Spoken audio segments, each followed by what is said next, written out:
Bismillahirrahmanirrahim. Assalamualaikum warahmatullahi wabarakatuh. Alhamdulillahi rabbil alamin. Wabihi nasta'inu ala umuri dunya waddin. Wassalatu wassalamu ala ashrafil anbiya'i wal mursalin. Wa ala alihi wa ashabihi ajma'in. Rabbi syrah li sadri wa yassir li amri. Wahlul 'uqdatan min lisani yafqahu qawli. Allahumma la sahla illa ma ja'altahu sahla wa anta taj'alul hazna idza syi'ta sahla. Allahumma la ilma lana illa ma 'allamtana innaka antal alimul hakim. Allahumma 'allimna ma yanfa'una wanfa'na bima 'allamtana wa zidna ilman wa 'amalan ya rabbal alamin. Amma ba'du. Hadirin Bapak dan Ibu yang dimuliakan Allah Subhanahu wa taala, alhamdulillah pada malam hari ini kembali kita bisa bersilaturahim dan duduk bersama dalam majelis ilmu. Insyaallah kita akan kembali melanjutkan kajian kita tentang ibunda kita Siti Aisyah radhiyallahu anha. Namun seperti biasa sebelum kita masuk ke tema pembahasan, ada baiknya kita awali kajian membaca ayat Al-Quran. Dan seperti biasa, ayat yang insya Allah akan kita baca surat Al-Ahzab, surat ke-33 ayat ke-6. Mudah-mudahan kali ini sudah hafal. Seperti biasa saya akan baca, kemudian silahkan hadirin Bapak dan Ibu, rekan-rekan semuanya mengikuti. A'udzu billahi minasy syaithanir rajim. Silahkan.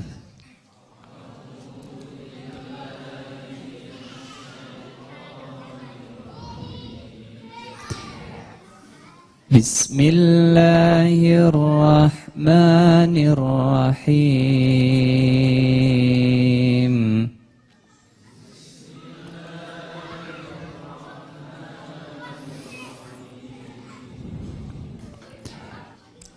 An-nabiyyu awla bil mu'minina min anfusihim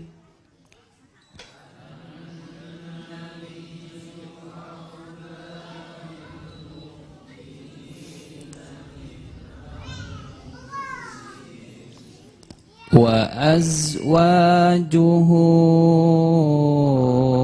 ummahatuhum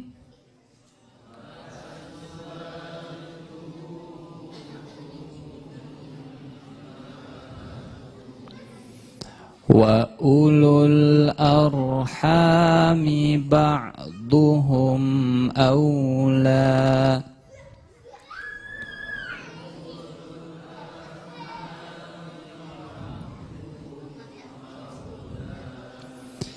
awla biba'dhin fi kitabillahi minal mu'minin.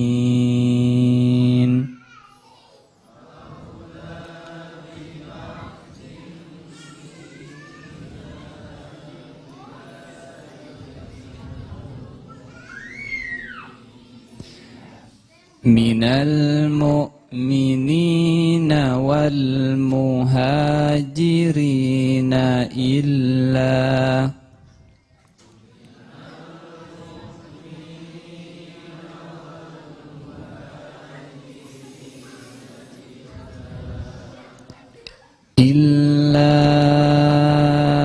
an taf'alu ila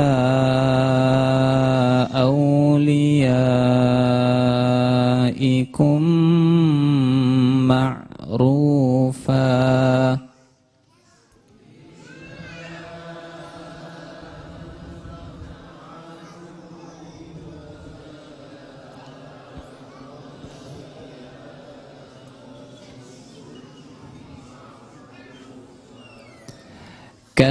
kana dzalika fil kitabi mastura.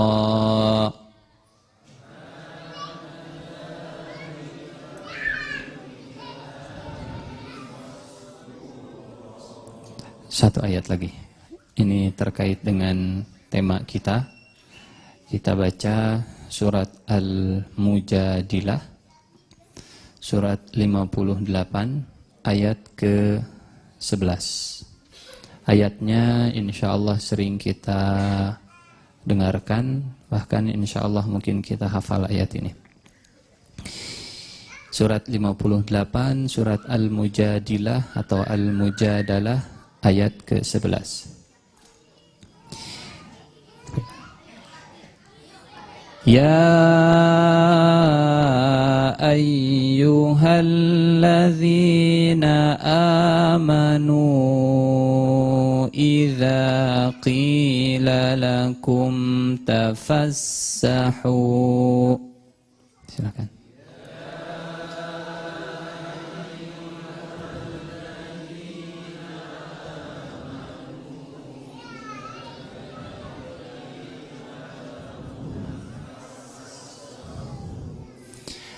Tafassahu fil majalisi fafsahu yafsahillahu lakum.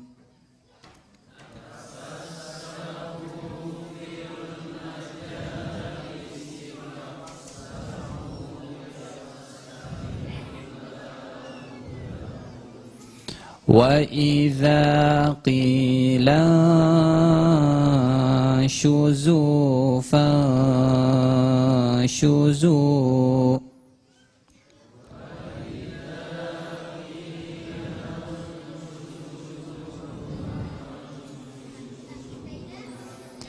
Yarfa'illahu alladhina amanu minkum.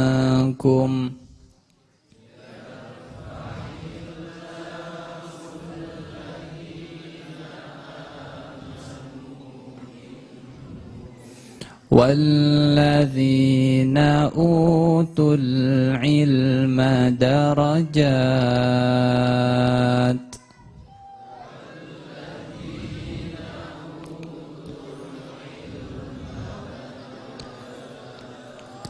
Wallahu bima ta'maluna khabir.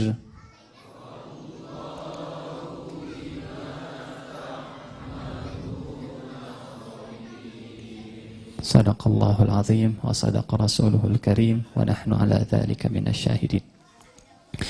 Hadirin Bapak dan Ibu, rekan-rekan semua yang dimuliakan Allah Subhanahu wa taala, tema kita insyaallah pada malam hari ini kita masuk ke pembahasan terakhir dari sosok ibunda kita Siti Aisyah radhiyallahu anha.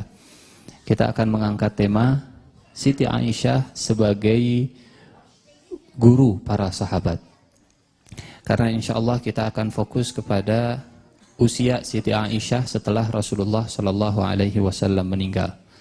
Kalau Rasulullah masih hidup, guru para sahabat Rasulullah. Tapi ketika Rasulullah Shallallahu Alaihi Wasallam meninggal, maka satu di antara guru para sahabat dan umat Islam itu Siti Aisyah. Dan apa tujuan kita membahas Siti Aisyah sebagai guru para sahabat? Ada dua hal. Tujuan kita membahas ini, yang pertama, Allah Subhanahu wa taala memuliakan orang-orang yang diberikan ilmu pengetahuan. Allah Subhanahu wa taala memuliakan orang-orang yang memiliki ilmu pengetahuan atau diberikan ilmu pengetahuan oleh Allah Subhanahu wa taala. Mohon maaf, jangankan manusia, hewan saja hukum fikihnya bisa berbeda kalau punya ilmu pengetahuan. Apa bukan kijang, bukan mobil, kijang unta atau apa namanya hewan-hewan yang seperti hewan yang dimakan lah, kuda misalkan, mati dalam kondisi tercekik. Apa hukum memakannya? haram. Allah katakan dalam surat Al-Maidah, Al-Maidah ayat ketiga, kata Allah, Hurrimat alaikumul maitatu waddamu walahmul khinziri wa ma uhilla li ghairillahi bih wal munkhaniqah yang tercekik wal mauqudzah wal mutaraddiyah wan natihah yang tertanduk, yang terpukul, yang tertusuk. Wa ma akalas sab'u illa ma dhakkaitum, dan apapun yang dimakan oleh binatang buas kecuali yang sempat kamu sembelih. Wa ma dhubiha 'alan nusubi wa an tastaqsimu bil azlami dzalikum fisq, itu semua adalah perbuatan fasik. Di ayat keempat kemudian Allah menjelaskan lebih lanjut, yas'alunaka madza uhilla lakum uhilla lahum, mereka bertanya kalau begitu apa yang dihalalkan. Kata Allah, katakan wahai Muhammad, uhilla lakumut thayyibatu wa ma 'allamtum minal jawarihi mukallibina tu'allimunahunna mimma 'allamakumullah. Kalau di surat Al-Maidah ayat ketiga Allah katakan hewan-hewan yang mati tercekik, tertanduk, tertusuk, terkam, tercekik lehernya haram. Kecuali kalau tercekiknya itu oleh binatang-binatang yang kita latih untuk berburu. Itu di ayat keempatnya. Uhilla lakumut thayyibatu wa ma 'allamtum minal jawarih. Apa yang kalian ajarkan kepada jawarih, hewan-hewan yang bisa melukai, mukallibin dari kata kalb. Kalb itu artinya anjing. Jadi kalau misalkan ada hewan, ada pemburu, dia punya hewan anjing yang dilatih khusus untuk berburu, kemudian misalkan yang diburunya hewan yang halal, bukan hewan yang haram, hewan yang halal. Misalkan kancil, digigit, kemudian kancilnya, kalau misalkan hewan buruannya ini kita ajarkan, maka hukum hewan buruan tadi jadi halal untuk dimakan. Tapi kalau misalkan hewan pemburu kita yang kita miliki itu tidak diajarkan, hukum buruannya jadi tidak halal. Intinya bahkan hewan pun kalau dia punya ilmu lebih tinggi derajatnya, ditinggikan derajatnya oleh Allah Subhanahu wa taala. Yang diajarkan jadi halal, yang punya ilmu jadi halal, yang tidak diajarkan jadi tidak halal. Surat Al-Maidah perbandingan ayat 3 sampai ayat 4. Itu hewan. Bagaimana dengan manusia? Kalau manusia, surat yang tadi kita baca, ayat yang tadi kita baca. Yarfa'illahu alladhina amanu minkum walladhina utul ilma darajat. Orang beriman dan yang berilmu ditinggikan oleh Allah Subhanahu wa taala beberapa derajat. Yang harus diperhatikan dan digarisbawahi, yang pertama kali disebut oleh Allah adalah iman. Karena kalau punya ilmu tanpa beriman, tanpa iman, nambah ilmu tapi tidak nambah iman, justru tidak akan bertambah derajatnya di sisi Allah. Tapi kalau beriman dan berilmu, derajatnya naik di sisi Allah. Seharusnya semakin bertambah ilmu, semakin bertambah iman, semakin bertambah rasa takut. Karena kata Allah, innama yakhsyallaha min ibadihil ulama. Surat Fatir, surat 35 ayat 28. Orang yang paling takut kepada Allah itu adalah ulama. Tapi mohon maaf, seringkali kita salah persepsi. Salah persepsi ketika mendengar kata ulama. Seringkali bayangan kita ulama itu orang yang punya ilmu syariah, ilmu agama, lulusan Timur Tengah, dan seterusnya. Padahal konteks ayat tadi, surat Fatir ayat 28, itu berbicara tentang alam semesta. Di ayat ke-28, alam tara annallaha anzala minas samai ma'an fayukhriju bihi habban, dan seterusnya. Tidakkah kalian perhatikan bagaimana Allah turunkan air, kemudian dengan air Allah keluarkan tumbuhan. Tumbuhannya berwarna-warni. Kemudian setelah itu kalian tidak lihat wa minal jibali judadun bidun. Kalian tidak lihat bagaimana Allah ciptakan gunung-gunung yang berwarna-warni. Judadun bidun, ada yang warnanya putih, wa humrun mukhtalifun, ada yang warnanya merah, mukhtalifun alwanuha, wa gharabi busud, ada yang warnanya hitam. Wa minan nas, dan manusia berwarna-warna, bermacam-macam, wad dawab, dan hewan-hewan. Awalnya berbicara tentang alam semesta, kemudian oleh Allah disebutkan innama yakhsyallaha min ibadihil ulama. Sesungguhnya yang takut kepada Allah adalah para ulama. Apa maksudnya? Ada ulama, ada orang yang belajar air, hidrologi, dengan belajar air dia semakin kenal Allah. Yang seperti ini ilmunya bermanfaat. Yang seperti ini lebih cocok disebut ulama. Yang belajar tentang gunung, ketika belajar tentang gunung makin kenal Allah, makin takut kepada Allah. Yang seperti ini disebut ulama. Yang belajar tentang hewan, biologi, semakin belajar biologi semakin kenal Allah. Yang seperti ini disebut ulama. Tapi sebaliknya, belajar agama, belajar syariah, tapi makin belajar agama makin jauh dari Allah. Makin tahu, oh Allah teh gampang ringan cara tobat teh kalau mau engke misalkan. Makin belajar agama, makin jauh dari Allah, makin berani kepada Allah. Yang seperti ini tidak cocok disebut ulama, walaupun gelarnya doktor dari Timur Tengah. Karena panduan ulama atau batasan disebut ulama itu kalau ilmunya mengantarkan dia kepada Allah. Dan sekali lagi tolong dicek. Fatir ayat 28 yang ada kata innama yakhsyallaha min ibadihil ulama. Konteks ayatnya itu bercerita tentang alam semesta. Cerita tentang air, cerita tentang gunung, cerita tentang tanaman, cerita tentang manusia, cerita tentang hewan. Innama yakhsyallaha min ibadihil ulama. Karena di dalam Islam kita tidak mengenal pembagian ilmu.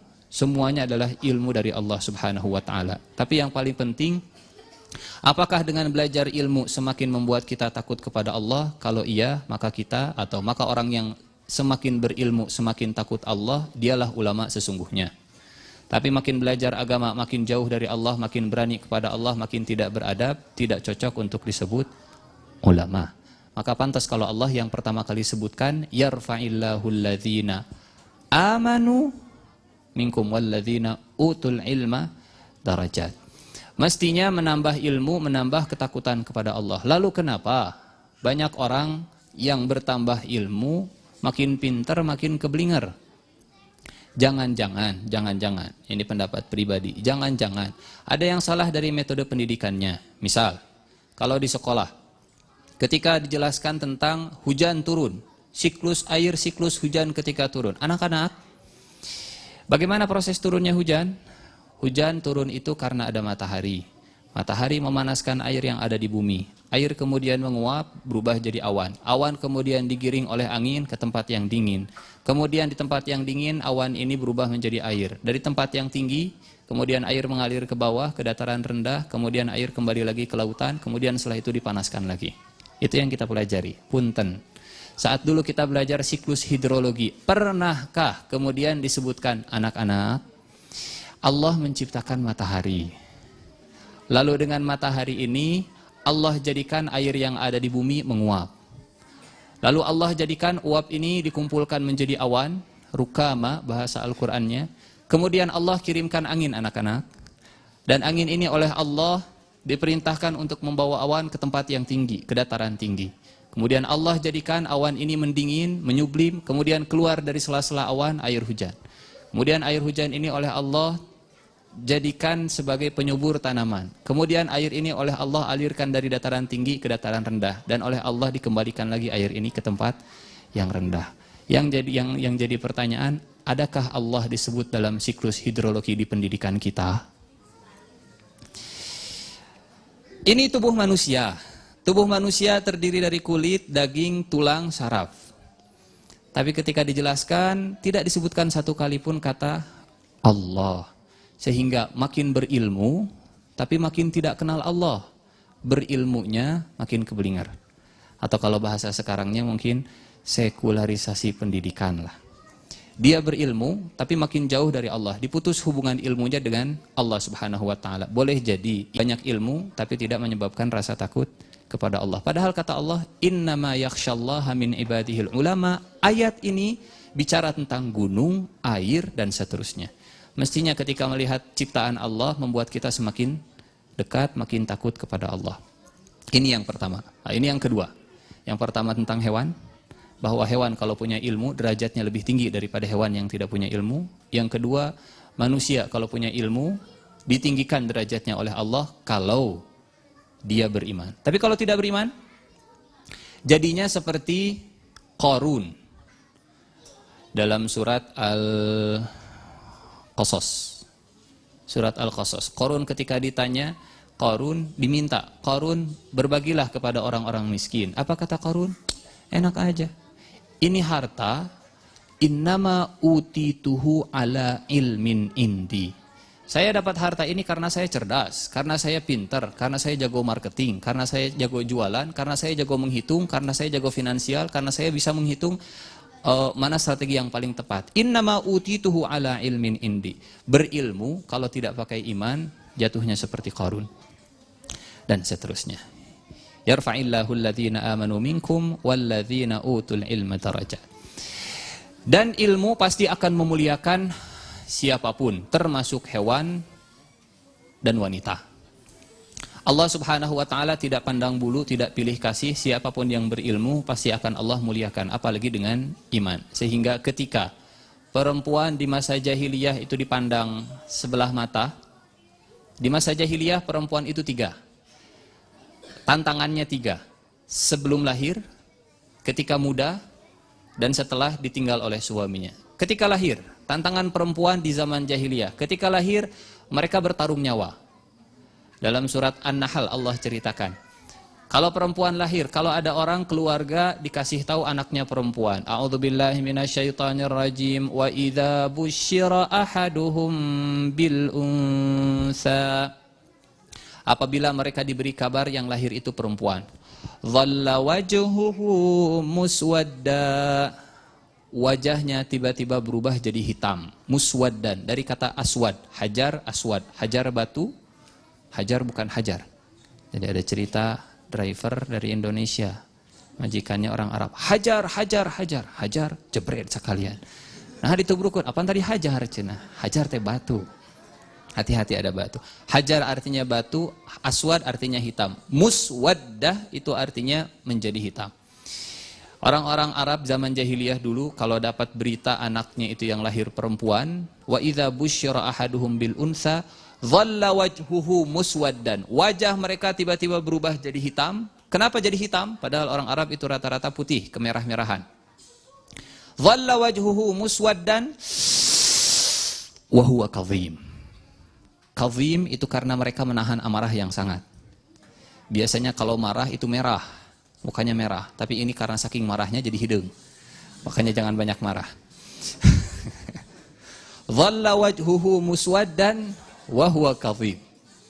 Saking marahnya wajahnya jadi hitam. Kemudian yatawara minal qaum. Mereka sembunyi dari tetangganya, mereka sembunyi dari lingkungannya, mereka mundur ke belakang. Yatawara dari kata wara, di belakang. Yatawara minal qaumi min su'i ma busyira bih. Karena kabarnya dianggap berita yang buruk. Pilihannya cuma 2. Kalau mentalnya kuat, dia akan rawat anaknya, tapi selalu dibully. Jadi kekerasan kepada anak kecil itu terjadi di zaman jahiliyah. Ini tantangan Rasulullah menghadapi kebudayaan jahiliyah, kekerasan, bully kepada anak perempuan. Tantangan yang pertama, kalau dia kuat mental kepada lingkungannya, anaknya akan dibiarkan hidup, tapi anaknya terus-terusan dibully, anak perempuannya. Kalau tidak kuat mental dengan lingkungannya, anaknya akan dibunuh hidup-hidup. Ayumsikuhu ala hun. Dia akan rawat, tapi dengan rasa hina, kata tetangganya, tuh bisa nyeun anak lelaki, nggak bisa punya anak laki-laki, lemah, dan seterusnya. Hina di zaman jahiliyah kalau mereka punya anak perempuan. Am yadussuhu fit turab. Kalau tidak kuat mental, dibenamkan di dalam tanah hidup-hidup. Bahasa surat At-Takwirnya, wa idzal mau'udatu su'ilat. Perempuan yang dikubur hidup-hidup itu bahasa Arabnya mau'udah. Wa idzal mau'udatu su'ilat. Di akhirat mereka akan dibangkitkan, kemudian ditanya su'ilat, bi ayyi dzambin qutilat. Karena dosa apa engkau dibunuh? 1. Perempuan di zaman jahiliyah kalau mereka baru lahir, tantangannya antara nyawa, orang tuanya kuat mental atau tidak. Kalau kuat mental, dia akan mengalami bully terus-terusan. Ketika mereka menikah. Ketika mereka menikah, si perempuan ini tidak punya hak milik sama sekali. Bahkan perempuan ini di zaman jahiliyah, punten karena kita ceritakan saja. Ada namanya nikah istibdo'. Alif, sin, ta, ba, do, alif, ain. Istibdo'. Apa itu istibdo'? Jadi suami bilang ke istrinya, "Mah, tuh lihat, ada yang ganteng, ada bule tuh, sok ke sana. Cari bibit bibit dari dia. Nanti biar anak kita jadi ada perbaikan keturunan, rada bule dan seterusnya." Suami nyuruh istrinya berhubungan dengan laki-laki lain, nanti anaknya itu diaku anak mereka. Namanya istibdo'. Dan perempuan di zaman jahiliyah itu tidak punya hak milik. Nggak punya hak milik sama sekali. Kalau misalkan bagi waris, jangankan dapat warisan, perempuan itu justru diwariskan di zaman jahiliyah. Misal, laki-laki punten, punya anak, punya istri misalkan 4. Suami, laki-laki punya istri 4. Dia punya anak laki-laki misalkan, 1 anak laki-lakinya. Maka si anak laki-laki ini, misalkan anak laki-laki ini lahir dari istri yang pertama. Istri yang kedua, ketiga, keempat, itu diwariskan kepada anak yang pertama tadi. Jadi istri bapaknya yang bukan ibunya jadi istri anaknya. Jadi diwariskan, ini bapaknya misalkan punya 10 istri. Ibunya itu tidak diwariskan, kalau ibu kandungnya tidak diwariskan. Istri bapaknya yang lain itu diwariskan jadi istri anak-anaknya. Dan ini pernah kita sampaikan di kisahnya Sa'id bin Zaid, edisi 10 orang yang dijamin masuk surga. Sa'id bin Zaid dengan Umar bin Khattab itu punya hubungan kekerabatan yang dekat. Karena dulu seperti itu, kejadian pada orang tuanya, ibunya Umar bin Khattab itu dinikahi oleh anak dari nenek moyangnya Sa'id bin Zaid lah, intinya seperti itu. Datanglah Rasulullah SAW. Dari sini kita bisa memahami urgensi hadis Rasulullah yang mengatakan ada 3 hadis. Yang pertama, hadis yang pertama kata Rasulullah, siapa di antara kalian yang punya anak perempuan 3, dirawat, dididik, dibesarkan, maka akan jadi jalan surga baginya. Para sahabat ada yang angkat tangan, ya Rasulullah, mun 2 kumaha? Kalau 2 bagaimana? Saya yakin itu yang bertanya pasti anak perempuannya 2. Kata Rasulullah, siapa yang punya 2 anak perempuan, dididik, dirawat, dibesarkan, baginya jalan untuk masuk surga. Kata para sahabat, andai kita nanya bagaimana kalau 1, pasti Rasulullah akan jawab 1 pun sama. Hanya kita malu. Ketika Rasulullah melihat para sahabat ada reaksi, Rasulullah tersenyum. Apa arti senyum Rasulullah? Rasulullah sudah berhasil mengubah mindset para sahabat kalau perempuan itu, anak perempuan itu bukan beban, anak perempuan itu bukan hina, anak perempuan itu jadi jalan untuk masuk surga. Sehingga para sahabat semangat. Mun 2 kumaha, mun 2, mun hiji kumaha. Itu yang pertama. Sehingga ketika lahir, mereka tidak merasa keberatan kalau yang lahir itu anak perempuan. Dengan hadis tadi. Yang kedua. Hadis Rasulullah riwayat Baihaqi. Kata Rasulullah, man tazawwaja faqad kamula nisfa dinihi. Barang siapa yang sudah menikah, maka setengah agamanya sudah sempurna. Tidak peduli nikahnya berapa kali, yang sempurna baru setengah. Jadi nggak ada cerita nikahnya 1 kali setengah. Berarti lamun 2 kali, 2 kali setengah. Sempurna enggak. 1, 2, 3, 4 yang sempurna baru setengah. Man tazawwaja faqad kamula nisfa dinihi. Apa artinya?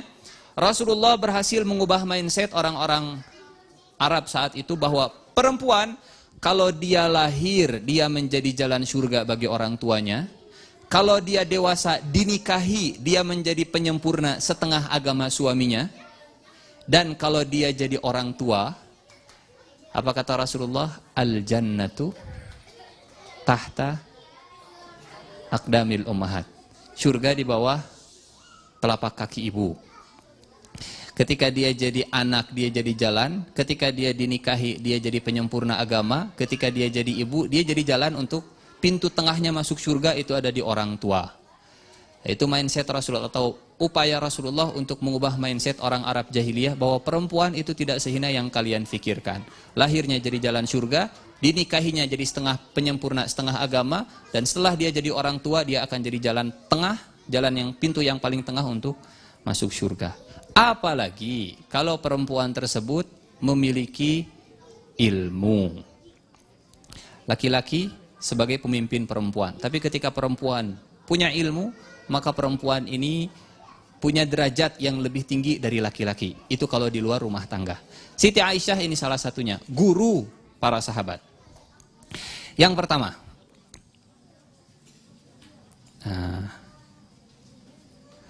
pengakuan keilmuan Siti Aisyah. Ini saya ambil dari Musnad Ahmad nomor 24425. Qala Urwah li Aisyah. Urwah itu anaknya Zubair bin Awam.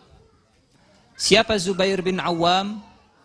Zubair bin Awam ini iparnya Siti Aisyah. Iparnya Siti Aisyah. Suami dari kakaknya Siti Aisyah. Siapa kakaknya Siti Aisyah? Siti Asma. Tapi Asma dengan Siti Aisyah ini satu bapak tapi beda ibu. Satu bapak tapi beda ibu. Jadi Asma menikah dengan Zubair bin Awam. Kemudian dari pernikahan ini lahir diantaranya Urwah. Diantaranya Abdullah bin Zubair. Urwah bin Zubair dengan Asma, apa hubungannya? Hah? Suami istri, bukan. Urwah bin Zubair dengan Siti Aisyah, maaf. Keponakan. Aisyah dengan Asma adik kakak. Asma punya anak namanya Urwah. Maka Aisyah dengan Urwah keponakan. Dan karena ini anak saudari perempuan, maka dia mahram. Itu sebabnya kita akan banyak melihat hadis-hadis Siti Aisyah itu banyak diriwayatkan oleh Urwah. Kenapa? Karena Urwah paling bebas atau di antara sahabat yang paling bebas keluar masuk rumahnya Siti Aisyah. Di antara tabi'in atau yang paling banyak murid Siti Aisyah yang paling banyak meriwayatkan dari Siti Aisyah itu Urwah. Kedekatannya dari sisi saudara sehingga tidak ada halangan mahramiyah. Kata Urwah, qala Urwah li Aisyah. Urwah berkata, wahai ibunda, seru Urwah. Kita akan bacakan dulu bahasa Arabnya. Qala Urwatu li Aisyah, ya ummatah, la a'jabu min fiqhika. Aqul, zaujatu Nabiyillah, wabnatu Abi Bakar. Wa la a'jabu min ilmika bisy'ri wa ayyamin nas. Aqul, ibnatu Abi Bakar, wa kana a'laman nas. Walakin a'jabu min ilmika bit-tibb. Kaifahu wa min ainahu? Qala fadarabat ala mankibihi wa qalat ay Urayya inna Rasulullah sallallahu alaihi wasallam kana yasqamu inda akhir umrihi wa kanat taqaddama alaihi wufudul Arab min kulli wajh fatan'atu lahul an'at wa kuntu u'alijuha lahu. Wahai ibunda, seru Urwah, ya ummatah. Padahal ibunya Urwah itu Siti Asma, tapi memanggil Siti Aisyah dengan panggilan ibunda. Kenapa? Karena Siti Aisyah ibunda bagi orang-orang yang beriman, ummahatul mukminin. Wahai ibunda, seru Urwah, saya enggak heran dengan ilmu fikihmu, karena engkau istri Nabi dan anaknya Abu Bakar. Kita berhenti dulu di sini. Urwah tidak merasa aneh kalau ada seorang perempuan yang suaminya itu berilmu, istrinya juga sama-sama berilmu. Enggak heran, kata Urwah. Artinya kalau kita mengambil mafhumul mukhalafah, pemahaman terbalik, mungkin Urwah akan heran kalau ada nabi atau ada laki-laki yang berilmu tapi istrinya tidak berilmu. Yang ingin saya sampaikan, mudah-mudahan kita yang sudah berkeluarga lah khususnya, mudah-mudahan kita tidak ada ketimpangan antara suami dengan istri. Suaminya rajin ke majelis ilmu, istrinya tidak. Atau sebaliknya, istrinya rajin ke majelis ilmu, suaminya tidak. Jadi Urwah bin Zubair tidak merasa heran dengan banyaknya ilmu Siti Aisyah karena istrinya Rasulullah Shallallahu Alaihi Wasallam. Artinya selevel lah ilmunya, atau artinya ada pengaruh ketika suaminya itu nabi, ternyata istrinya juga punya berilmu. Jangan sampai, ini apalagi untuk saya dan untuk kita lah, bagi para laki-laki, jangan sampai kitanya rajin, kitanya punya banyak ilmu, kitanya ngerti agama, tapi kemudian keluarga kita, anak istri kita tidak faham sama sekali. Justru Urwah akan bingung kalau seperti itu. Saya tidak heran dengan ilmu fikihmu karena engkau istri Nabi dan anak Abu Bakar. Saya juga tidak heran dengan pengetahuanmu tentang syair dan ayyamin nas, cerita sejarah tentang kabilah, karena engkau anaknya Abu Bakar. Kita akan bahas nanti penjelasan kalimat Urwah ini. Yang saya heran, kata Urwah, dari mana engkau tahu tentang pengobatan? Dari mana engkau tahu ilmu kedokteran? Dari mana engkau tahu tentang ilmu farmasi? Dari mana engkau tahu penyakit ini obatnya ini? Dari mana engkau tahu tentang resep-resep penyakit? Siti Aisyah kemudian menepuk pundakku, karena memang mahram. Siti Aisyah menepuk pundakku dan berkata, wahai Urayyah. Namanya Urwah, tapi kenapa dipanggil Urayyah? Dalam bahasa Arab ini disebutnya isim tasghir. Dari kata soghir. Soghir itu artinya kecil, tasghir itu artinya mungil. Jadi kalau ada orang dipanggil dengan isim tasghir, itu tanda imut. Misal namanya Utsman. Kalau isim tasghirnya Utsaimin. Namanya Umar. Isim tasghirnya Umair. Ada masjid megah, masjid jami. Tapi kalau masjidnya minimalis, modern, Musaijid.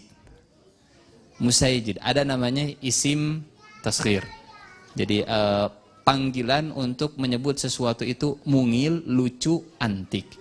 Namanya Urwah tapi dipanggilnya Urayyah. Wahai Urayyah, Urwah anu lucu, anu imut, anu mungil, dedeh teuing budak kasep soleh.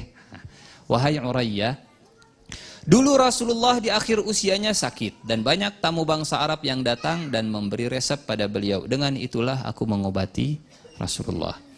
Dari hadis Ahmad nomor 24425, kita bisa tahu ada berapa ilmu yang dimiliki oleh Siti Aisyah. Satu, ilmu fikih, dan fikih ini luas. Fikih ibadah beliau kuasai, fikih muamalah beliau kuasai, fikih waris, faraid, itu berarti menuntut kecerdasan deret hitung, angka, logika, matematika, dikuasai. Fikih ini umum, bukan hanya sekedar fikih ibadah yang dimaksud, termasuk hitung-hitungan, termasuk masalah jinayat dan seterusnya. Yang kedua, syair, kemampuan bahasanya fasih luar biasa. Ada satu hadis yang rasanya kita pernah cerita, hadis tentang Zara dan Ummu Zara. Untuk bacanya saja butuh kamus bahasa Arab. Ini kata orang Arab sendiri. Kalau kita baca hadis Aisyah tentang Abu Zara, kita butuh kamus lagi. Saking fasihnya bahasa Siti Aisyah. Lidahnya fasih, hafal syair. Sampai ada syair namanya syair Lubaid. Siti Aisyah itu hafal sampai 10.000 syair. Fasih. Ada tabi'in Masruq bin Ajda' atau Ajda' saya lupa. Masruq namanya. Kata Masruq, saya pernah menyaksikan khutbahnya Abu Bakar. Saya pernah menyaksikan khutbahnya Umar. Saya pernah menyaksikan khutbahnya Utsman. Saya pernah menyaksikan khutbahnya Ali. Saya juga pernah menyaksikan khutbahnya Muawiyah.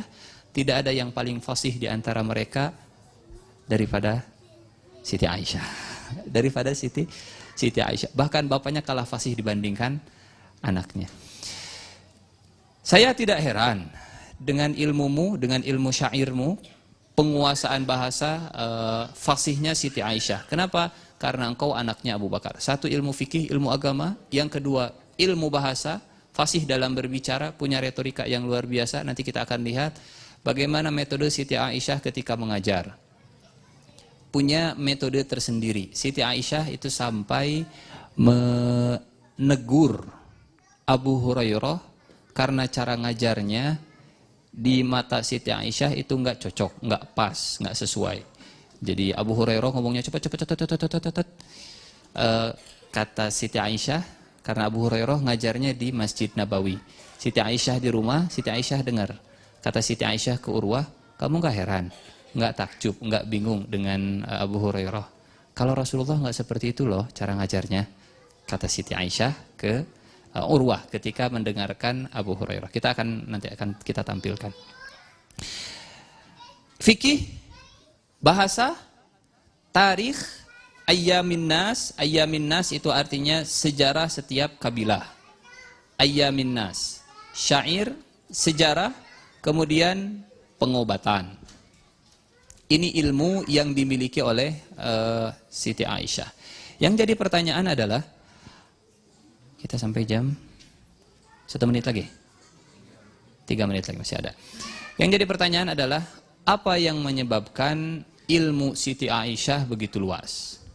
Setidaknya ada 1, 2, 3, 4, 5, 6, 7. 7 sebab kenapa Siti Aisyah memiliki keluasan ilmu. Kita akan bahas satu persatu insyaAllah setelah sholat Isya. Yang pertama, ikhlas.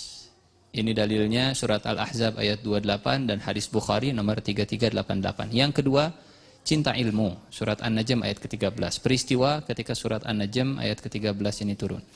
Yang ketiga, cerdas dan kuat hafalan, Tirmidzi 3818. Yang keempat, menikah di usia muda, usia 18 tahun saat Rasulullah meninggal. Waktu Rasulullah meninggal, Siti Aisyah usianya baru 18 tahun. Teenagers. Sementara meninggalnya, ada yang tahu berapa tahun usia Siti Aisyah ketika meninggal? Yang tahu insya Allah boleh pulang. Siti Aisyah meninggal di usia 66 tahun. Bisa dibayangkan? Dari sejak ditinggal oleh Rasulullah usia 18 sampai meninggal usia 66. Berarti berapa tahun? 66, 48. 48 tahun Siti Aisyah menjadi guru para sahabat, terus ngajar. Siti Aisyah tidak boleh dinikahi lagi oleh siapapun. 18 sampai 66. Yang berikutnya, sebab keluasan ilmu Siti Aisyah, wahyu turun di rumahnya. Beda dengan istri-istri Rasulullah yang lain, tidak ada satupun istri Rasulullah yang turun di rumahnya wahyu. Bahkan malaikat Jibril itu kadang datang ke Rasulullah dan bersuara dengan suara Siti Aisyah. Karena suara Siti Aisyah itu lembut, suara Siti Aisyah itu membuat Rasulullah tenang, dan turunnya wahyu itu membuat Rasulullah berat. Karena kata Allah gimana? Lau anzalna hadzal qur'ana ala jabalin la ra'aitahu khashi'an mutasaddian min khasyatillah. Kalau Al-Quran turun ke gunung, gunung pasti bakal meledak dan terbelah. Al-Quran turun ke Rasulullah, maka bisa dipastikan Rasulullah lebih kuat daripada gunung, apalagi sekedar tiang listrik. Rasulullah sangat kuat. Al-Quran turun ke gunung, gunung bisa belah. Al-Quran turun ke Rasulullah, Rasulullah kuat. Maka untuk meringankan beban Rasulullah, kadang malaikat Jibril dengan suara Siti Aisyah. Insya Allah kita akan lanjutkan pembahasannya sebab keluasan ilmu Siti Aisyah setelah sholat Isya. Jangan kemana-mana. Aqul qauli hadza wa astaghfirullah li wa lakum. Assalamualaikum warahmatullahi wabarakatuh. Bismillahirrahmanirrahim. Assalamualaikum warahmatullahi wabarakatuh. Alhamdulillah. Salatu wassalamu ala Rasulillah wa ala alihi wa sahbihi wa man wala. Amma ba'du. Kita langsung saja lanjutkan sebab keluasan ilmu Siti Aisyah. Yang pertama karena keikhlasannya, yang kedua karena kecintaan beliau kepada ilmu, yang ketiga kecerdasan dan kuat hafalannya, yang keempat menikah di usia muda, meninggal Rasulullah usianya 18 tahun, yang kelima wahyu turun di rumahnya, Yang keenam, tumbuh di lingkungan berilmu. Ini dari kitab Al-Isabah fi Tamyizis Sahabah, jilid 1 halaman 462, karya Imam Az-Zahabi. Yang terakhir, rumah terdekat dengan Masjid Nabawi itu rumahnya Siti Aisyah. Maka beruntung yang rumahnya dekat dengan Masjid Ar-Rahman, apalagi kalau suaranya dikeluarkan mungkin dari rumah bisa kedengeran. Siti Aisyah rumahnya paling dekat. Yang sekarang jadi kubur Rasulullah, makam Rasulullah, itu dulu rumahnya Siti Aisyah. Dan Masjid Rasulullah itu di sampingnya. Masjid Nabawi dulu kecil, tidak seperti sekarang. Yang pertama, keikhlasan Siti Aisyah. Surat Al-Ahzab, surat ke-33 ayat ke-28. Dulu Rasulullah Shallallahu Alaihi Wasallam diberikan kelapangan oleh Allah, diberi umat Islam mendapatkan kemenangan di berbagai tempat, sehingga umat Islam banyak mendapatkan ghanimah. Melihat harta yang begitu banyak ini, kemudian istri-istri Rasulullah, mereka minta kepada Rasulullah supaya bulanannya ditambah dong. Kan uangnya tambah banyak sekarang. Bulanannya ditambah. Tapi Rasulullah Shallallahu Alaihi Wasallam kurang setuju karena masih banyak para sahabat yang lebih membutuhkan uang-uang tadi. Banyak para sahabat yang lebih membutuhkan harta ghanimah tadi. Sehingga Rasulullah Shallallahu Alaihi Wasallam menjauhi istri-istrinya selama hampir 1 bulan. Dan selama sebulan ini sampai tersebar berita kalau Rasulullah menceraikan istri-istrinya. Termasuk Umar bin Khattab panik. Umar bin Khattab panik, yang biasanya Umar bin Khattab itu kerja. Dapat informasi seperti ini, Umar bin Khattab minta kepada temannya, tolong jaga kebun kita, peternakan kita. Saya mau datang ke Madinah, saya mau cross check konfirmasi benar nggak Rasulullah menceraikan anak saya, istri-istrinya. Ternyata nggak benar. Hanya Rasulullah menjaga jarak dari istri-istrinya supaya tidak ramai. Tetap saja istri Rasulullah perempuan. Sampai akhirnya turun surat Al-Ahzab ayat 28-29, surat 33, kata Allah. Ya ayyuhan nabiyyu qul li azwajika in kuntunna turidnal hayatad dunya wa zinataha fata'alayna umatti'kunna wa usarrihkunna sarahan jamila. وَإِن كُنتُنَّ تُرِدْنَ اللَّهَ وَرَسُولَهُ وَالدَّارَ الْآخِرَةَ فَإِنَّ اللَّهَ أَعَدَّ لِلْمُحْسِنَاتِ مِنكُنَّ أَجْرًا عَظِيمًا. Turun ayat ini dipanggil satu persatu istri Rasulullah, diinterview gimana. Ada peristiwa namanya peristiwa takhyir. Takhyir itu artinya diberikan pilihan. Istri-istri Rasulullah dikasih pilihan, gimana kita mau lanjut rumah tangga atau kita selesaikan di sini dengan cara yang baik-baik. Apa yang kamu minta akan saya kasih. Dipanggil satu persatu. Saudah dipanggil, Aisyah dipanggil, Hafsah dipanggil. Ketika Aisyah dipanggil, kata Rasulullah, Aisyah, ada satu pertanyaan yang kamu jangan terburu-buru menjawabnya. Kalau misalkan kau mau, silahkan pulang, tanya ke bapakmu, istamiri abawaik. Silahkan tanya bapak dan ibumu, bermusyawarah, nanti baru jawab. Ada apa ya Rasulullah? Ada ayat ini turun. Wahai Nabi, katakanlah kepada istri-istrimu. Maka Rasulullah manggil satu persatu istri-istrinya. Jika kamu sekalian memang menginginkan kehidupan dunia dan perhiasannya, sini, ku berikan kepada kalian mut'ah, perhiasan dunia, dan aku ceraikan kalian dengan cara yang baik. Tapi jika kalian menghendaki keridhaan Allah dan Rasulnya serta kesenangan negeri akhirat, sesungguhnya Allah sudah menyediakan bagi siapa yang berbuat baik di antara kalian pahala yang besar. Jangan langsung dijawab, silahkan musyawarah dulu dengan orang tuamu. Apa kata Siti Aisyah? Ya Rasulullah, wa fi hadza astamiru abawai? Ya Rasulullah, dalam urusan seperti ini saya harus diskusi dengan orang tua saya dulu? Tidak ya Rasulullah. Saya akan memilih Allah, Rasulnya, dan kampung akhirat. Dulu saya ingat ada sebuah syair. Syairnya kelompoknya namanya Suara Persaudaraan. Suara Persaudaraan. Memang ini tanpa musik, grup nasyidnya tanpa musik dan luar biasa. Lirik-liriknya itu sangat menyentuh. Bercerita tentang peristiwa ini. Bahkan pernah 3 purnama tiada api menyala di rumahnya dan seterusnya. Tidak perlu, bukan waktunya kita sekarang di sini. Sampai kata Siti Aisyah, tidak ya Rasulullah, saya tidak akan pulang ke rumah orang tua, saya tidak perlu bertanya kepada bapak dan ibu saya akan memilih Allah, Rasulnya, dan kampung akhirat pilihan.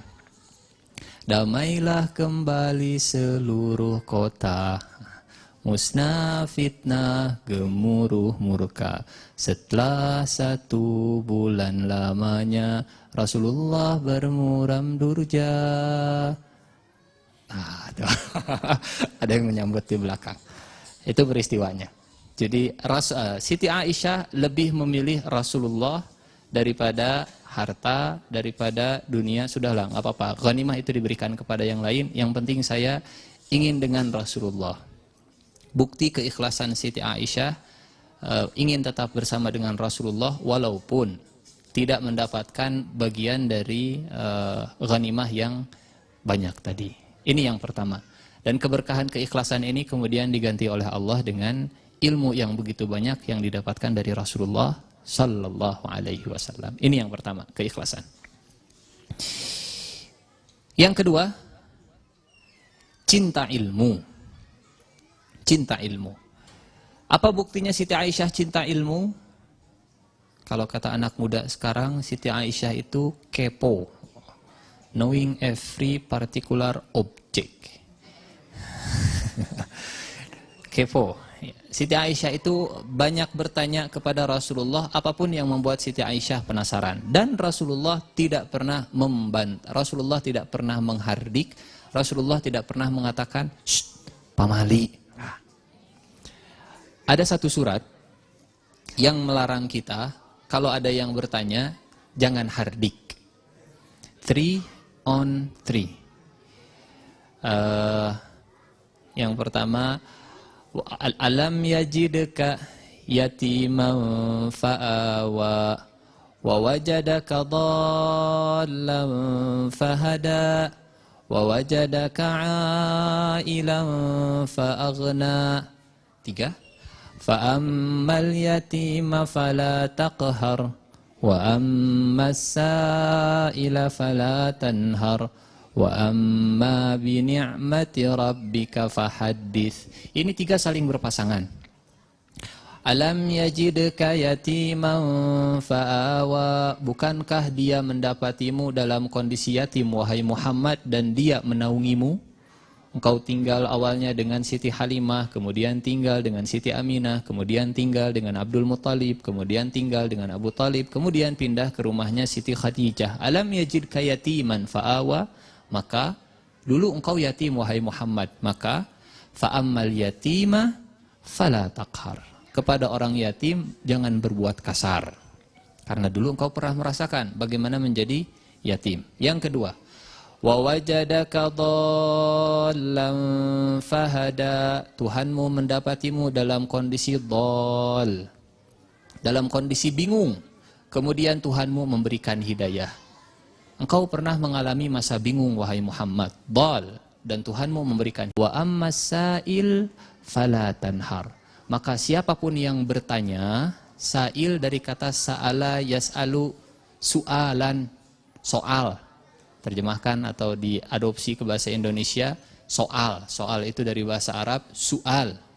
Soal. Sa'ala artinya bertanya. Wa ammas sa'il. Dulu engkau pernah mengalami masa bingung wahai Muhammad. Dan Tuhanmu memberikan petunjuk. Maka kalau ada yang bertanya. Wa ammas sa'il fala tanhar. Jangan dibentak, jangan dihardik, jangan dilarang. Artinya, di antara sebab sesatnya seseorang, ketika dia bertanya, dilarang untuk bertanya. Muncullah pepatah bahasa Indonesia, sesat bertanya, malu di jalan. Salah. Malu bertanya, sesat di jalan. Kebanyakan nanya, kebangetan. Enggak insyaallah. Jadi ini 3 on 3, pasangan. Alam yajidka yatiman fa'awa fa'ammal yatima fala taqhar wa wajadaka dhalan fahada wa ammas sa'ila fala tanhar. Maka kalau ada pertanyaan yang tidak mendapatkan jawaban, itu akan khawatirnya akan jadi sebuah ledakan. Apalagi kalau anak kecil yang bertanya, sudah sepantasnya anak kecil dapat jawaban.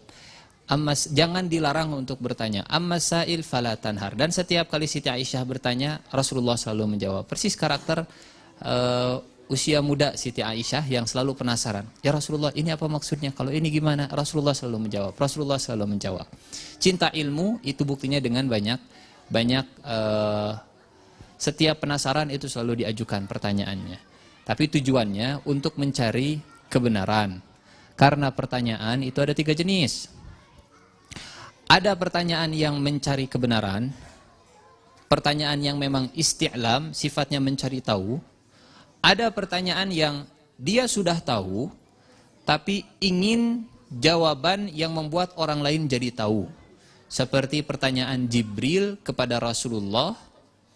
Jibril tahu jawabannya, Muhammad, apa itu Islam? Betul. Muhammad, apa itu iman? Betul. Muhammad, apa itu ihsan? Betul. Jibril bertanya, padahal sudah tahu. Kenapa bertanya? Supaya Rasulullah menjawab dan yang lain ikut mendengarkan. Itu tujuan pertanyaan yang kedua. Yang pertama mencari tahu, yang kedua supaya orang lain tahu. Yang ketiga, ada pertanyaan, ini pertanyaan retoris. Nah, pertanyaan retoris macam-macam tujuannya. Ada pertanyaan retoris ini hanya sekedar untuk ngecek apal teu yeuh, ngetes misalkan. Ada pertanyaan retoris, dia bukan untuk mencari tahu, tapi hanya sekedar PDKT. Misal, kita lagi makan, datang teman, lagi apa nih? Nah, itu ketinggali gitu. Kan kita nggak akan menjawab begitu. Lagi apa nih? Sini, udah makan belum? Nah, kita paham. Kita lagi di restoran, misalkan, lagi makan, pas lagi mau nyuap, misalkan, punten, ada buntut cicak. Masih gerak-gerak. Kemudian kita panggil, Pak sini. Ke waiternya, pelayannya, Pak sini. Ini apa? Dia lihat, oh buntut cicak Pak. Saya juga tahu ini teh buntut cicak. Saya nanya bukan mencari tahu, tapi ini pertanyaan, kenapa ada buntut cicak di sini? Dan inilah pertanyaan Allah kepada hambanya. Bukan pertanyaan mencari tahu, bukan pertanyaan supaya orang-orang tahu, tapi pertanyaan retoris. Misal, Nabi Musa pegang tongkat di tangan kanan. Oleh Allah ditanya, wa ma tilka biyaminika ya Musa. Musa, apa itu yang ada di tangan kananmu? Emang Allah nggak tahu? Emang Allah nggak lihat? Nabi Musa nggak ngejawab? Ngali weh, misalkan. Nggak. Dan Nabi Musa faham. Pertanyaan Allah itu pertanyaan yang retoris lah, bukan pertanyaan mencari tahu. Sehingga Nabi Musa menjawabnya juga dengan jawaban orang yang sang kekasih menjawab pertanyaan yang dikasihi. Qala hiya 'asaya, ini tongkat saya, atawakka'u 'alaiha, saya bersandar di tongkat ini, wa ahusyu biha 'ala ghanami, saya giring domba dengan tongkat ini, waliya fiha ma'aribu ukhra, dan banyak kegunaan dari tongkat yang saya miliki. Apa Allah enggak tahu? Tahu Allah. Contoh, iblis tidak mau sujud kepada Adam. Ketika iblis tidak mau sujud, Allah nanya kepada iblis, Iblis, ma mana'aka an tasjuda idh amartuk, apa yang menyebabkan engkau tidak mau sujud kepada Adam? Emang Allah nggak tahu apa motif iblis tidak mau sujud kepada Adam? Oh tahu Allah. Kenapa nanya? Nah, jadi pertanyaan retoris. Ada tujuan dibalik sebuah pertanyaan. Apa tujuannya? Bukan mencari tahu, bukan supaya orang lain tahu, tapi yang ketiga, Allah tidak mau memvonis kepada iblis sebelum keluar pernyataan langsung dari iblis. Cross check lah kalau bahasa kita. Walaupun Allah tahu isi hati iblis, tapi Allah tidak mau memvonis sebelum iblis yang mengeluarkan pernyataan langsung. Kata iblis, saya lebih baik daripada Adam. Adam tercipta dari tanah, saya tercipta dari api. Api lebih baik dari tanah, maka yang dari api tidak pantas sujud kepada yang tercipta dari tanah. Kata iblis, api lebih baik dari tanah. Aslinya tanah yang lebih baik dari api. Ingin bukti tanah lebih baik dari api? Cek harga tanah sekarang. Api mah tinggal cekes hurung. Kata iblis, engkau ciptakan saya dari api, engkau ciptakan Adam dari tanah, seiblis-iblisnya. Iblis masih mengakui kalau Allah menciptakan Adam dari tanah. Kalau ada manusia yang kemudian mengatakan manusia bukan dari tanah, manusia dari monyet, iblis ketemu dia minder. Kitu-kitu teuing da saya ge henteu kitu, kata iblis teh. Iblis masih mengakui Allah sebagai pencipta. Ini ada makhluk manusia yang bilang manusia bukan dari tanah tapi dari monyet. Lebih iblis daripada iblis yang seperti ini. Maka bertanya ya, Siti Aisyah itu senang bertanya kepada Rasulullah SAW. Maka ketika muridnya Masruq bin Ja'ad atau Masruq bin Aj'ad bertanya kepada Siti Aisyah tentang turunnya tentang surat An-Najm ayat ke-13. Kata Masruq, siapa yang dilihat oleh Rasulullah di ayat ini? Surat An-Najm ayat ke-13. Walaqad ra'ahu nazlatan ukhra, dan sungguh dia Muhammad sallallahu alaihi wasallam telah melihatnya pada kesempatan yang lain. Ini ayat tentang Mi'raj. Kalau surat Isra itu cerita tentang Isra, surat Mi'raj adanya di surat An-Najm. Kata Masruq, siapa yang dilihat oleh Rasulullah di ayat ini? Apakah Allah? Kata Siti Aisyah, ana aula hadhil ummah sa'ala an dzalika Rasulullah sallallahu alaihi wasallam. Saya adalah orang pertama dari umat ini yang bertanya kepada Rasulullah tentang ayat tersebut. Yang dimaksud oleh Allah di ayat ini bukan melihat Allah, tapi melihat malaikat Jibril. Jadi, dan sungguh dia telah melihatnya. Nyahnya itu siapa? Nyahnya itu kata Rasulullah malaikat Jibril. Yang saya lihat itu malaikat Jibril. Tapi kalau Allah, kata Rasulullah, para sahabat bertanya ke Rasulullah ketika pulang Mi'raj, ya Rasulullah, apakah engkau bisa melihat Allah? Ketika Mi'raj, kata Rasulullah, anna li arah, nur. Bagaimana saya bisa melihatnya? Cahaya di mana-mana. Persis seperti kita melihat matahari, nggak bisa melihatnya. Tapi kalau melihat bulan, enak kita melihatnya. Dan kata Rasulullah, kita bisa melihat Allah nanti di akhirat seperti kita melihat bulan. Kalau di dunia seperti melihat matahari, kalau di akhirat seperti melihat bulan saat kita melihat Allah. Ini yang kedua, Siti Aisyah cinta ilmu dan dibuktikan dengan banyak bertanya kepada Rasulullah. Yang ketiga, Siti Aisyah cerdas dan kuat hafalannya. Hadis riwayat Tirmizi nomor 3818 dari Abu Musa al-Ash'ari. Kata Abu Musa, ma ashkala alaina ashab Rasulillah sallallahu alaihi wasallam hadithun qattun fasa'alna Aisyah radhiyallahu anha illa wajadna indaha minhu ilma. Enggak pernah, kata Abu Musa, ada hadis yang membuat para sahabat Rasulullah bingung, kecuali setelah kami tanya Siti Aisyah, kami dapat jawabannya. Dan secerdas-cerdasnya Umar bin Khattab, kalau dibandingkan dengan Siti Aisyah lebih cerdas. Berangkat dari hadis ini. Sahabat perawi hadis terbanyak. 1. Abu Hurairah. 2. Anas bin Malik. 3. Abdullah bin Umar. 4. Siti Aisyah, yang terakhir yang kelima Abdullah bin Abbas. Tapi Anas bin Malik dan Abdullah bin Umar itu ketika meriwayatkan tidak banyak yang langsung dari Rasulullah. Misal begini, Abu Hurairah masuk Islamnya belakangan. Abu Hurairah orang Madinah, orang Ansor, tapi masuk Islamnya belakangan, sekitar 3 tahun sebelum Rasulullah meninggal. Usia Rasulullah 60, Abu Hurairah baru masuk Islam. Kok bisa Abu Hurairah banyak meriwayatkan hadis dari Rasulullah, padahal bersama dengan Rasulullahnya hanya 3 tahun? Itu karena hadis yang diriwayatkan oleh Abu Hurairah banyaknya diriwayatkan dari sahabat yang lain. Jadi Abu Hurairah nanya misalkan ke Umar bin Khattab, apa saja, tolong ceritakan dong Rasulullah pernah ngomong apa saja. Dihafalkan oleh Abu Hurairah, diriwayatkan. Nanya ke sahabat yang lain. Jadi Abu Hurairah, Anas bin Malik, dan Abdullah bin Umar itu meriwayatkannya tidak banyak yang langsung dari Rasulullah. Tapi kalau Siti Aisyah, semua hadisnya itu langsung didengarkan oleh Siti Aisyah.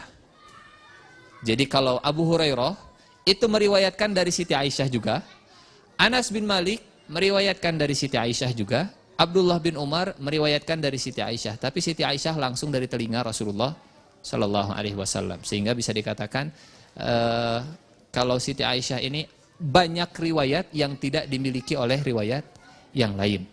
Karena langsung dari Rasulullah. Ini dari kitab Syiar A'lam Anubala. Bukan Anubala, An-Nubala. Bukan Anubala. Anubala mah yang kotor nantinya. Syiarul A'lam An-Nubala. Jilid kedua halaman 135 karya Imam Adz-Dzahabi. Kata beliau, Ittafaqal Bukhari wa Muslim ala 174 haditsan wa anfarada al-Bukhari bi 54 haditsan wa anfarada Muslim bi 69 haditsan. Bukhari dan Muslim, ini kata Imam Adz-Dzahabi, Bukhari dan Muslim meriwayatkan hadis yang sama dari Siti Aisyah sebanyak 174. Bukhari dan Muslim sama-sama 100. 174 diriwayatkan oleh keduanya. Bukhari meriwayatkan hadis dari Siti Aisyah yang tidak diriwayatkan oleh yang lain itu sebanyak 54 hadis. Di Bukhari ada 54 hadis yang tidak ada di Muslim, dan di Muslim ada 69 hadis yang tidak ada di Bukhari. Maka total 174 ditambah 54 ditambah 69. Riwayat Siti Aisyah di kitab Sahih Bukhari dan Muslim ada 297. 174, 54, 69. 4 tambah 4, 8, 8 tambah 9, 17, 1. 1 tambah 7, 8, 8 tambah 6, 14, 14 tambah 5, 29. Betul. 297 hadis. Kemudian dari kitab Tuhfatul Ashraf. Total riwayat Aisyah di kitab hadis yang 6, termasuk dari Bukhari, Muslim, Tirmidzi, Ahmad dan seterusnya yang 6, itu ada 2081 hadis. Sementara Abu Hurairah di Kutubus Sittah, masih di kitab yang sama, Tuhfatul Ashraf, 3370. Dengan catatan Abu Hurairah meriwayatkan itu juga salah satunya dari Siti Aisyah. Sementara Siti Aisyah yang 2081 itu semuanya murni langsung dari Siti Aisyah, langsung dari Siti Aisyah ke Rasulullah Sallallahu Alaihi Wasallam. Apalagi sekarang ini, alhamdulillah, kita hidup di era teknologi modern, dengan mudah kita mensortir hadis-hadis siapa saja, hadis-hadis apa saja yang diriwayatkan oleh Siti Aisyah yang ada di Bukhari. Misal, ini dengan teknologi, sekarang ada Al-Maktabah Asy-Syamilah. Ada Maktabah Syamilah, tinggal ketik bukunya Bukhari. Kemudian kolom search-nya Aisyah, maka muncul semua hadis-hadis yang diriwayatkan oleh Siti Aisyah. Nah, ini semuanya hadis Bukhari. Sahih Bukhari. Hadis Ummul Mukminin Aisyah. Gampang kita mencari hadis yang diriwayatkan oleh Siti Aisyah hari ini. Maka manfaatkanlah teknologi sebaik mungkin sebagai bentuk rasa syukur kita kepada Allah. Kalau ulama zaman dulu tidak seperti kita. Perjalanan 1 bulan dapat 1 hadis, gagal lagi dapatnya. Sementara kita dapat semua hadis hanya dalam 1 kali ketik. Tik. Nah, gampang. Riwayat hadis Siti Aisyah. Lanjut. Sebab Siti Aisyah memiliki keluasan ilmu. Yang berikutnya, menikah usia muda. Ini pembahasan kita di awal. Dinikahi usia 6 tahun, akadnya. Hidup bersama Nabi usia 9 tahun, tepatnya di bulan Syawal 2 Hijriah setelah Perang Badar. Nabi meninggal usia 18 tahun, dan Siti Aisyah meninggal tahun 57. Ada yang mengatakan tahun 58. Ala kulli hal tidak terlalu jauh. Ada pepatah, ini pepatah yang sudah jadi bahasa Indonesia juga. Al-ilmu fis sighari kan naqsyi 'alal hajari wal ilmu fil kibari kan naqsyi 'alal ma. Mencari ilmu saat kecil seperti mengukir di atas batu, mencari ilmu saat tua seperti mengukir di atas air. Ini hikmahnya kenapa Rasulullah menikahi Siti Aisyah yang usianya masih sangat belia. Tapi tolong digarisbawahi, usia Siti Aisyah yang baru 6 tahun atau 9 tahun kita pernah bahas, dari sisi fisik itu sudah dewasa. Dari sisi mental juga sudah cocok disebut sebagai seorang wanita dewasa. Ini pernah kita bahas di pertemuan yang kedua. Dan yang berikutnya, meskipun Siti Aisyah ini perawan, meskipun Siti Aisyah ini tidak mandul, tidak ada riwayat keluarganya yang mandul, tapi Siti Aisyah oleh Allah tidak diberikan keturunan. Beda misalkan dengan istri Rasulullah yang lain. Nanti akan kita bahas lah insyaallah. Istri Rasulullah namanya Siti Maryah binti Syam'un al-Qibtiyah. Aslinya orang Mesir. Kenapa beliau punya anak? Sementara istri Rasulullah yang lain tidak punya anak. Di antara hikmahnya, ini Siti Maryah orang Mesir. Di Madinah dia nggak punya kerabat, nggak punya saudara. Sehingga supaya jadi hiburan, Allah kasih anak. Hikmahnya. Kenapa anak Rasulullah itu satu dari Siti Khadijah, anak yang langsung dari Rasulullah, yang nasabnya nyambung ke Rasulullah. Yang kedua itu dari Siti Maryah. Dari Siti Aisyah nggak punya anak. Apa hikmahnya? Allah tidak beri keturunan kepada Siti Aisyah agar selama 48 tahun Siti Aisyah fokus menyebarkan ilmu. Agar ketika bersama dengan Rasulullah fokus mencari ilmu. Bukan karena mandul, bukan karena sakit dan seterusnya, lebih karena hikmah dari Allah. Bahkan Usaid bin Hudayr sampai mengatakan, sahabat Rasulullah orang Ansor dari Khazraj, kata beliau, seperempat dari ajaran Islam ini diriwayatkan oleh Siti Aisyah. Kalau tidak ada Siti Aisyah setelah Allah Subhanahu wa taala, kalau tidak ada Siti Aisyah mungkin seperempat ajaran agama ini hilang. 2000 berapa tadi? 2081 hadis itu diriwayatkan langsung oleh Siti Aisyah. Yang berikutnya, wahyu turun di rumah Siti Aisyah. Hadis riwayat Bukhari nomor 3564 yang pernah kita bahas, diriwayatkan dari Ummu Salamah. Saat itu Ummu Salamah protes ke Rasulullah karena Rasulullah itu selalu dapat hadiah ketika Rasulullah di rumahnya, di kamarnya Siti Aisyah. Tapi kalau di kamar yang lain, di rumah istri yang lain, orang-orang gak pada mau ngasih hadiah. Sampai kata istri Rasulullah yang lain, utus Ummu Salamah ngomong ke Rasulullah, minta kepada orang-orang ngasih hadiahnya supaya adil. Jangan pas Rasulullah di rumah Siti Aisyah baru ngasih hadiah. Pas di rumah kita kok gak ada yang ngasih hadiah. Ummu Salamah datang ke Rasulullah, jawaban Rasulullah, ma nazalal wahyu wa ana fi lihafi imra'atin min kunna ghairaha. Wahyu itu tidak pernah turun kepadaku saat satu selimut dengan wanita kecuali saat dengannya, dengan Siti Aisyah. Sehingga Siti Aisyah faham atau paling faham di antara istri-istri Rasulullah yang lain dengan sababun nuzul. Sababun nuzul. Sebab kenapa ayat ini turun? Ketika Rasulullah sedang tiduran dengan Siti Aisyah, turun surat. Di antara sahabat yang paling hafal sababun nuzul, ini sebabnya. Karena wahyu turun di rumah Siti Aisyah. Sampai ada julukan rumahnya Siti Aisyah itu Mahbatul Wahyi, tempat turunnya wahyu. Apa julukan rumah kita? Mahbatul Manuk, tempat turunnya manuk. Rumahnya Siti Aisyah Mahbatul Wahyi. Tumbuh di lingkungan berilmu. Ini dari kitabnya Imam Az-Zahabi Al-Isabah fi Tamyizis Sahabah, jilid 1 halaman 462. Ketika beliau menceritakan fil Abu Bakar, orang tua dari Siti Aisyah, kata Imam Az-Zahabi, kana rajulan muallifan liqaumihi muhabbaban sahlan wa kana ansaba Quraisyin liquraisyin wa a'lama Quraisyin lima kana fiha min khairin wa syarr. Abu Bakar itu adalah sosok yang dapat menyatukan kaumnya, punya daya rekat, punya daya ikat, punya daya tarik terhadap kaumnya. Tokoh lah. Dicintai dan mudah dalam bergaul. Sifatnya nurun ke Siti Aisyah. Beliau orang yang paling hafal nasab Quraisy. Jadi kalau misalkan ketemu kabilah ini, kamu siapa namanya? Fulan. Bapaknya siapa? Fulan. Kakeknya siapa? Fulan. Buyutnya siapa? Fulan. Dari kabilah anu ya? Iya, kok tahu? Abu Bakar itu. Jadi kalau bahasa sekarang, Abu Bakar ini menteri luar negerinya Rasulullah lah. Tahu semua kabilah, hafal semua nasab. Sampai ada peristiwa begini. Kemana-mana, kalau Rasulullah ketemu dengan kabilah besar, ingin mendakwahi kabilah besar, Abu Bakar selalu diajak. Karena Rasulullah tidak seperti Abu Bakar dalam masalah nasab. Datang ke satu kabilah yang ingin didakwahi. Sebelum masuk, kata Abu Bakar begini, ya Rasulullah, 1, 2, 3. Itu orang ketiga, 1, 2, 3, itu penyair. Artis, bahasa saya nama. Penyair. Penyair, oke. Penyair terkenal, oke. Masuk, ketemu, kemudian salaman.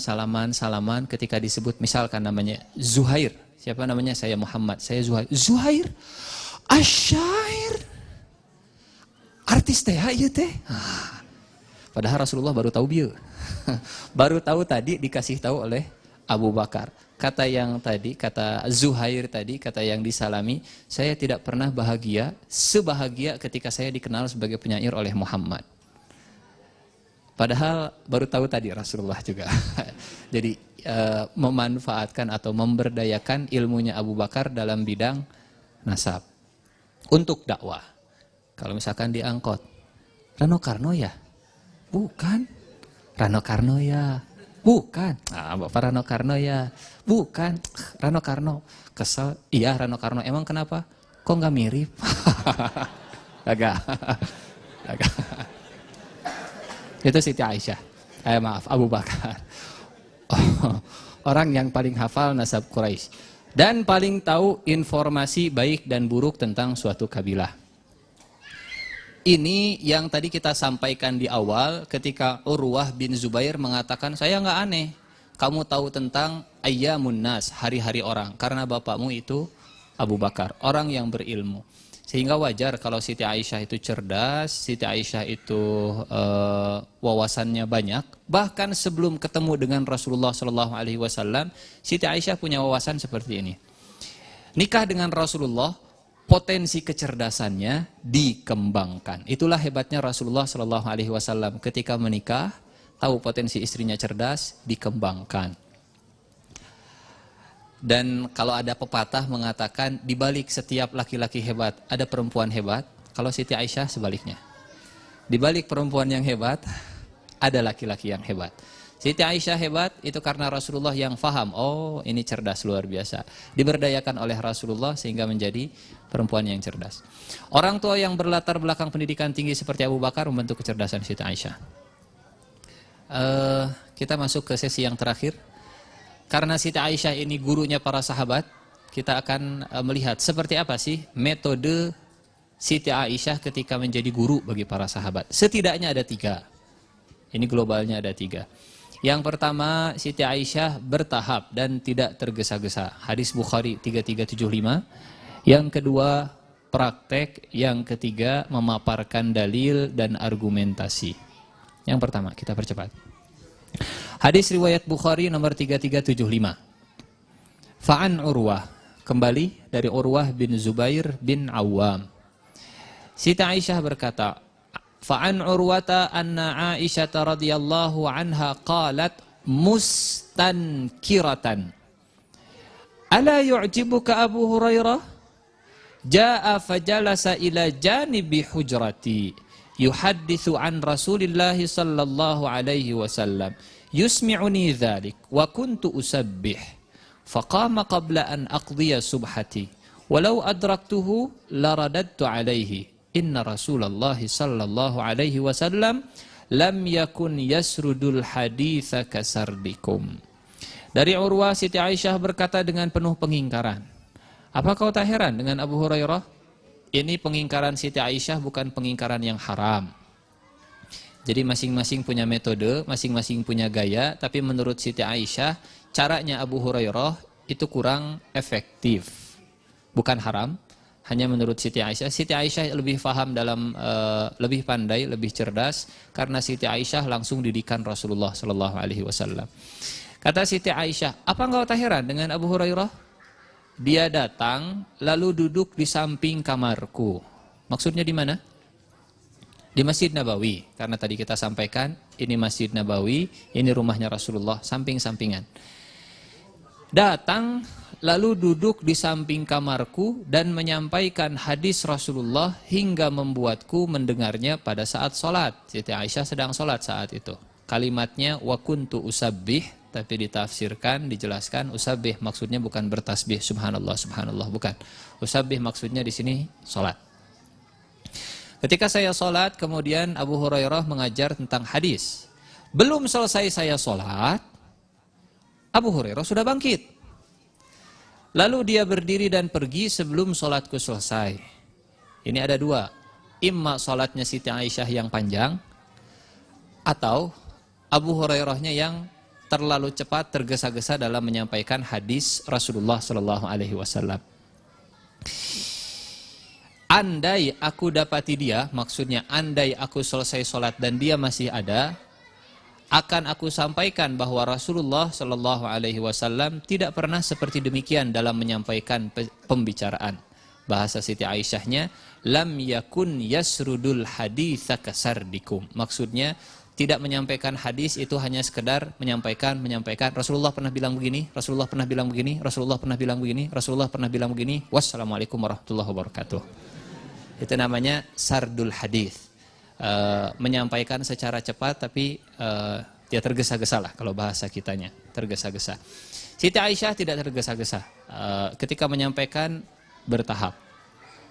Dan banyak hadis-hadis di riwayat Bukhari yang menceritakan tentang bagaimana Rasulullah menganjurkan atau melarang kita beribadah yang membuat kita bosan. Pernah dengar hadis ini? Fa inna ahabbal a'mali ilallahi adwamuha wa in qalla. Maka sesungguhnya amal yang paling dicintai oleh Allah adalah yang konsisten walaupun sedikit. Siapa yang meriwayatkannya? Siti Aisyah. Jadi walaupun sedikit, yang penting konsisten, itu lebih dicintai oleh Allah. Yang kedua, praktek. Apa praktek? Misalkan praktek Siti Aisyah kalau bercerita, Urwah yang cerita.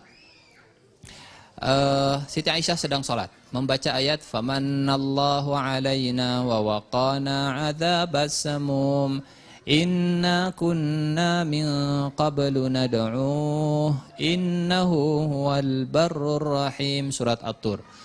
Maka Allah memberikan kepada mereka karunia dan melindungi mereka dari azab yang sangat pedih. Ketika membaca ayat ini, Siti Aisyah kemudian berdoa, Allahumma munna alaina wa qina adzabas samum. Allahumma munna alaina wa qina adzabas samum. Urwah bin Zubair masuk. Siti Aisyah sedang menangis dalam sholatnya. Kemudian ditinggalkan, pergi, balik lagi, masih dalam kondisi yang sama. Praktek, Urwah itu muridnya. Jadi muridnya melihat langsung bagaimana ibadah dari Siti Aisyah. Satu, saum, praktek langsung. Ketika mengajarkan saum sunnah langsung dengan prakteknya Siti Aisyah. Pernah Siti Aisyah usianya sudah tua, sudah sepuh. Kemudian Siti Aisyah sedang saum, kelelahan. Sampai kata Urwah, ya sudahlah ya ummatah, buka saja, aftiri. Buka saja, engkau kelelahan. Tiba-tiba Siti Aisyah bangkit, kata Siti Aisyah, apa saya harus berbuka? Sementara ini hari di mana Allah akan mengampuni dosa saya masa lalu dan dosa saya tahun ke depan. Siti Aisyah kembali kepada kesegarannya. Gara-gara disuruh oleh Urwah, buka we atau ari leuleus mah. Langsung balik lagi segar.